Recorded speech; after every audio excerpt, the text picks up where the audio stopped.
نحمده ونستعينه ونستغفره ونؤمن به ونتوكل عليه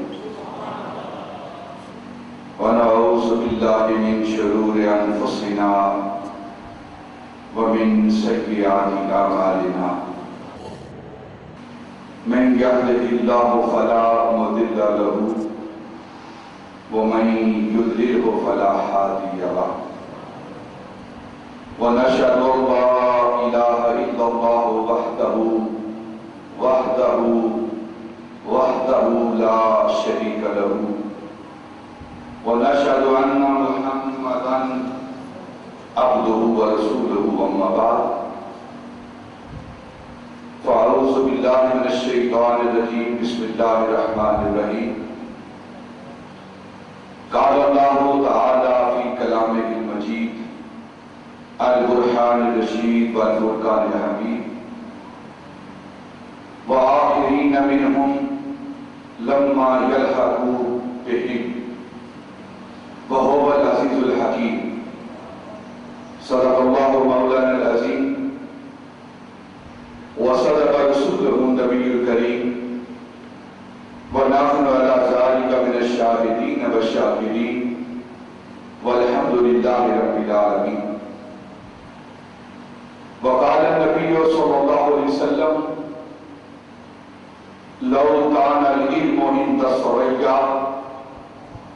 لتناوله من رجال أبناء الفارس أو كما قال إن الله وملائكته يصلون على النبي يا أيها الذين آمنوا صلوا عليه وسلموا تسليما الصلاة والسلام عليك يا سيدي يا رسول الله وعلى آلك وأصحابك يا سيدي يا حبيب الله الصلاة والسلام عليك يا سيدي يا رسول الله وعلى آلك وأصحابك يا رحمة للعالمين انتہائی معزز و محترم سامعین یاران طریقت ادب خردگان نگاہ محبت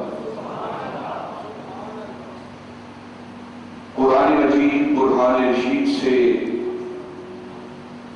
سورہ جمعہ کی آیت نمبر 3 ایک آیت قدسی اور نبی پاک صلی اللہ علیہ وسلم کی ایک حدیث قدسی آپ کے سامنے تلاوت کرنے کا شرف حاصل کیا ہے۔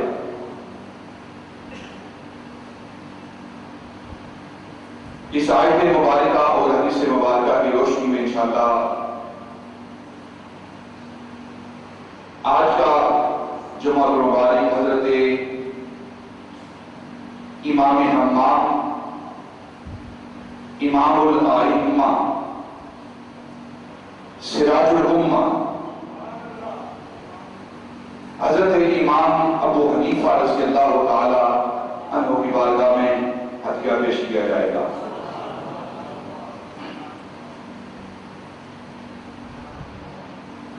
سورہ جمعہ کی آیت مبارکہ اور حدیث مبارکہ جس کو حضرت امام بخاری نے اپنی صحیح کے اندر، حضرت امام مسلم نے اپنی صحیح کے اندر، حضرت امام ترمذی نے اپنی صحیح کے اندر، حضرت امام احمد بن حنبل نے اپنی مسند کے اندر، حضرت امام طحاوی نے مشکل الآثار کے اندر اور دیگر ائمہ محدثین نے اور مفسرین نے اس حدیث پاک کو اپنی تفاسیر کے اندر اور اپنی احادیث کی کتاب کے اندر اس حدیث پاک کو نقل کیا ہے۔ مختلف طرق سے مختلف ہم معنی الفاظ سے تمام تمام محدثین نے اس حدیث پاک کو اپنی اپنی کتابوں کے اندر نقل کیا ہے۔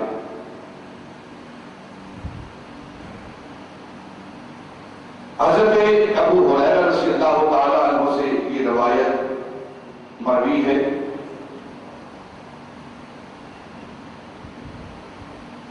حضرت ابو ہریرہ رضی اللہ تعالی عنہ فرماتے ہیں کہ ہم نبی پاک صلی اللہ علیہ وسلم کی بارگاہ میں بیٹھے ہوئے تھے، صحابہ رضوان اللہ تعالی علیہ اجمعین کا مجمع تھا، اور جبریل امین سورہ جمعہ کی آیات طیبات بینات لے کر نبی پاک کی بارگاہ میں حاضر ہوئے۔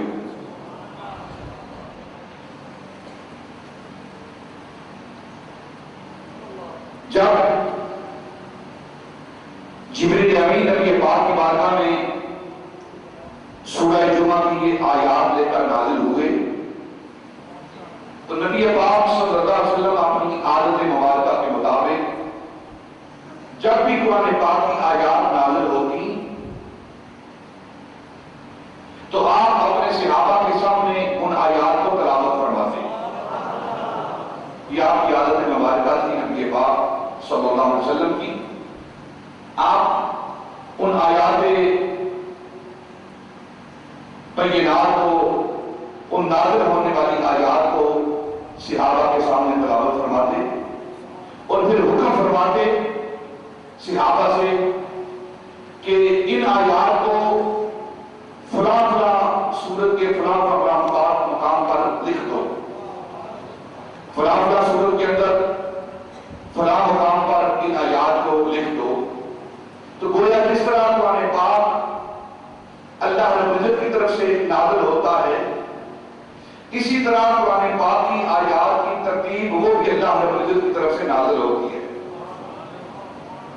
اسے فن کی اصطلاح میں، قرآن کی اصطلاح میں توقیفی کہتے ہیں۔ توقیفی، جس طرح آیات توقیفی ہیں اسی طرح آیات اور سورتوں کی ترتیب بھی توقیفی ہے۔ تو نبی پاک صلی اللہ علیہ وسلم تلاوت فرماتے اور حکم دیتے کہ ان آیات کو جو بھی نازل ہوتی، کسی بھی صورت کے ساتھ ان کا تعلق ہوتا، نبی پاک فرماتے ان آیات کو فلاں صورت کے اندر لکھ دو۔ تو جب سورہ جمعہ کی یہ آیات نازل ہوئی تو نبی پاک صلی اللہ علیہ وسلم نے تلاوت کی تو ایک صحابی وہ نبی پاک کی بارگاہ میں کرتا ہے، یا رسول اللہ اس آیت سے کون سے لوگ مراد ہیں؟ من ہؤلاء یا رسول اللہ صلی اللہ علیہ وسلم، اس آیت سے کون سے لوگ مراد ہیں، کون افراد مراد ہیں اس آیت مبارکہ سے؟ تو نبی پاک صلی اللہ علیہ وسلم نے اس کی بات کی طرف توجہ نہ دی۔ آپ خاموش رہے، اس نے دوبارہ سوال کیا، آپ نے پھر جواب نہ دیا،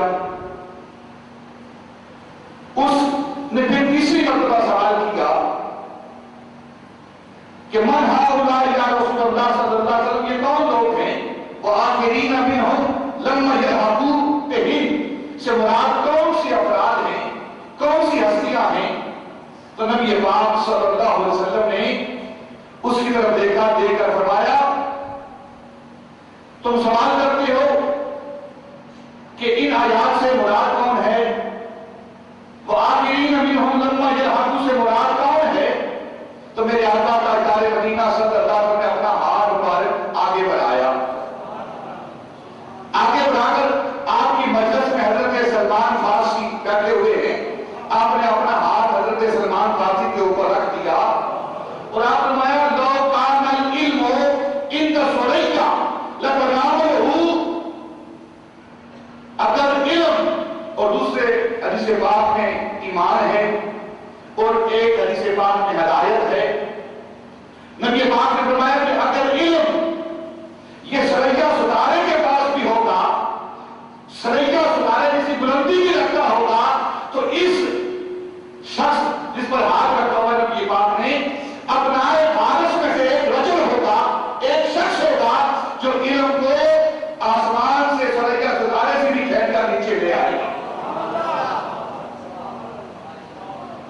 ابناء الفارس، فارس کے ابناء میں سے، فارس کے بیٹوں میں سے، فارس النسل بیٹوں میں سے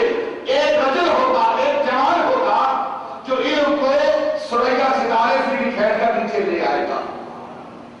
تمام محدثین، مفسرین اور تمام علماء امت اس رجل سے مراد، اس نوجوان سے مراد کس ہستی کو لیتے ہیں؟ تمام علماء اس بات پر متفق ہیں کہ اس سے مراد حضرت امام ابو حنیفہ کی ذات ہے۔ حضرت امام ابو حنیفہ رضی اللہ تعالیٰ عنہ کی ذات بابرکات ہے۔ تھوڑی دیر کے یہاں ایک بات عرض کرتا ہوں، جو لوگ حضرت امام ابو حنیفہ رضی اللہ تعالیٰ کی ذات پر طعن و تشنیع کے دین چلاتے ہیں، تکلیف کے بارے میں غلط نظریہ رکھتے ہیں، کفر و شرک کے فتوے لگاتے ہیں، اگر وہ کتابوں کا مطالعہ کریں، احادیث اور سیرت کی کتابوں کا مطالعہ کریں، ایک بار پوری ذمہ داری سے کہتا ہوں کہ علماء نے اس مقام پر وہ شخص جو ثریا اور ستارے سے علم کو، ایمان کو کھینچ لائے گا،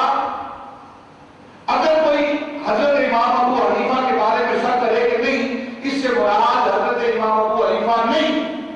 تو بس بھی یہ تنازل یہ بات کرتا ہوں، اگر امام ابو حنیفہ مراد نہیں تو ابن تیمیہ بھی مراد نہیں ہے، ابن تیمیہ بھی مراد نہیں ہے۔ علماء کی اکثریت، محدثین کی اکثریت، مفسرین کی اکثریت میں اس حدیث پاک کے تحت جو قول نقل کیا ہے وہ حضرت امام ابو حنیفہ رضی اللہ تعالیٰ عنہ کے بارے میں نقل کیا ہے۔ یہ ایک ایسا شخص ہے، ایک ایسی ذات ہے، ایک ایسی ہستی ہے کہ اگر علم اٹھ کر ثریا ستارے پر بھی چلا جائے گا تو فارس کا ایک نوجوان آئے گا، اس علم کو کھینچ کر وہ زمین پر لے آئے گا، اس کا نام حضرت امام ابو حنیفہ رضی اللہ تعالیٰ عنہ کی ذات بابرکات ہے، جن کے ہم مقلد ہیں، فقہ میں جن کی ہم تقلید کرتے ہیں۔ حضرت امام ابو حنیفہ رضی اللہ تعالیٰ عنہ کے علمی مقام، علمی حیثیت کیا ہے؟ ایک بات عرض کرتا ہوں، جبریل امین نبی پاک صلی اللہ علیہ وسلم کی بارگاہ میں حاضر ہوئے اور آ کر گزشتہ امتوں کی احوال نبی پاک صلی اللہ علیہ وسلم کے سامنے بیان کر رہے ہیں جبریل امین، اور آدم علیہ السلام سے لے کر عیسیٰ علیہ السلام تک جتنے بھی انبیاء اور رسل گزرے ہیں ان امتوں کے افراد میں جو شان و شوکت رکھنے والے ہیں، علم اور مرتبہ رکھنے والے ہیں، کمال اور حسن رکھنے والے افراد ہیں، ان کا تذکرہ جبریل امین نبی پاک کی بارگاہ میں کر رہے ہیں۔ تذکرہ کرتے کرتے کرتے کرتے جبریل امین حضرت داؤد علیہ السلام کے امتی کا ذکر کر رہے ہیں، اور وہ امتی کون ہے؟ وہ لقمان، جسے حکیم لقمان بھی کہتے ہیں،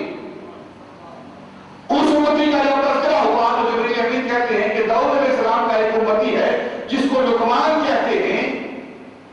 اس کا علم کیا ہے، اس کا مرتبہ کیا ہے، اس کی حکمت کیا ہے کہ اگر وہ اناج کے ڈھیر کے اندر ہاتھ ڈالے